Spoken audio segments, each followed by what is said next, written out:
scary. Ever since her introduction in the second season, Tillie has been someone who has garnered a lot of attention from the fans. However, most of that attention has been negative. Fans do not seem to think Tillie is as innocent as she looks. Well, let's pull out the receipts, shall we? Before we go into our explanation, we have a very small request. If you like our content, please support us by subscribing to our channel. This is a small click for you, but for us it means a lot. Thank you. Let's begin.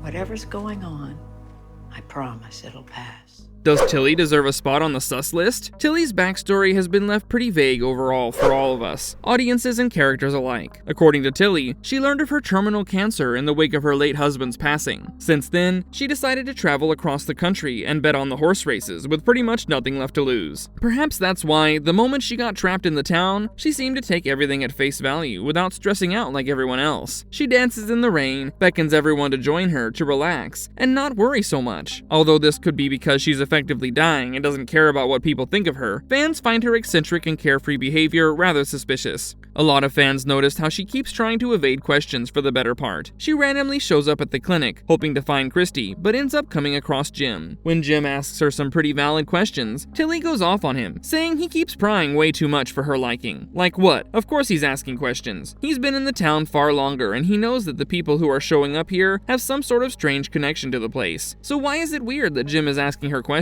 On top of that, she's the first person to recognize that Fatima is pregnant. Like, Fatima is not even showing any visible signs of pregnancy, so how did Tillie know? She claimed that she knew because she has 4 kids and 7 grandchildren, but does that really give anyone the superpower to immediately clock in on a pregnant lady? She pointed out Fatima's pregnancy in front of Elgin, which prompted the latter to remember his visions. While this helped Boyd destroy the music box monster, it also led to Elgin getting his fair share of haunting from the kimono lady. Since then, whenever Elgin is haunted by the kimono lady, Tillie is just always around. Whether it's in Elgin's dreams or while he's awake, Tillie is always around. Is that not a little bit too much to be a red herring? And let's not forget, Tillie was the one who conveniently dropped off the liquid morphine at the clinic, which was also the same thing that Marielle was addicted to. How can Tillie, this seemingly nice grandma, always end up stirring up drama and chaos wherever she goes? As if that was not already enough, as Fatima's pregnancy cravings escalated, who's the person who finds out about this? Tillie, of course. I think if we find out that our friend or relative or acquaintance we're forced to share living quarters with is suffering from pica, an eating disorder that forces them to eat things that aren't food, we would all inform them and their loved ones that they need help. That's what a good Samaritan does, right? Not Tillie. No, instead of telling Fatima, hey, I understand that you're going through some difficult changes, but this seems a little odd. You should talk to someone about it. Tillie tells her, yeah, every first-time mother goes through weird food cravings, nothing to worry about here. Excuse me? The fact that Tillie did this pushed Fatima to confide in her more, leading to the whole tarot card reading debacle. Now, here's the thing. I think this is extremely suspicious, as the things that Tillie is doing might seem somewhat okay on the surface, but are actually not okay if you really think about it. Shouldn't Ellis know that his wife is struggling with such a severe eating disorder? Shouldn't Boyd, the sheriff, and the father-in-law of the expected mother, know about the condition of his grandchild and daughter-in-law? Shouldn't Donna, the de facto leader of the colony house, and the mother figure to Fatima, know about these things? Why is the only person aware of Fatima's horrid pregnancy cravings this literal stranger who has known her for what, a month at most? And instead of getting Fatima the help she deserves, Tillie is simply egging on her behavior. Let's assume that yeah, the rotten food is for the baby and the baby is healthy. What about Fatima? Won't eating rotten food cause her more health hazards? Won't it put her own life at risk? Assuming Tillie is supporting Fatima through the tumultuous pregnancy, shouldn't she worry about Fatima's well-being as well? After all, just because Fatima is pregnant, that does not mean the only focus should be on the baby. Unless Tillie was put in the town to take care of the baby herself. That puts her on the top of my sus list.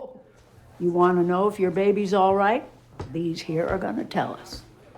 Tillie's connection to Fromville. Do I think it's likely that Tillie is the mole that Randall told Jim about in the second season? Yes, it wouldn't surprise me. I mean, she's a bit of a gossip when it comes to the way she tries to close in on people. However, whenever somebody asks her about herself, Tillie is awfully guarded and resistant. She repeatedly refused to answer questions from Boyd, but she casually slipped into the conversation the fact that she knew of Boyd's adventure. She was the one who told Marielle and Christy about Sarah's arrival. But how on earth does Tillie know that Sarah's arrival would mean anything to Christy? Also, a small small thing I noticed in the 4th episode of the 3rd season was that Tillie was somehow more concerned about Fatima when Nikki just got shot. Like, where are your priorities, woman? Now, I admit, it could just be that Tillie is so concerned about Fatima because she was supposed to give the expectant mother a tarot card reading. But since that didn't happen, Tillie could just be overly worried about Fatima. But I'm leaning more towards the whole theory of Tillie being connected to Fromville in more ways than meets the eye, explaining her oddities. We've already seen the numbers 4 and 7 showing up over and over again in the town. Whether it's just the number of letters in the names of the main characters, Victor's drawings, or the fact that Channel 47 was shown to be the only active one when the broken radio started playing the music box tune in the RV. And guess who the number is also connected to? Yep, Tillie's right here. Tillie has 4 kids and 7 grandchildren. Right after we learn this detail from Tillie, we see her leading a prayer circle with 7 members, and Jade gets to see the ghoulish kids laying on the sacrificial beds, who are also 7 in number. It's true that I do think it's a stretch to imagine Tillie as being this evil old witch who's always been a part of the township and its history, but I certainly have a feeling that there's a ton of lore to unearth about this ubiquitously suspicious granny.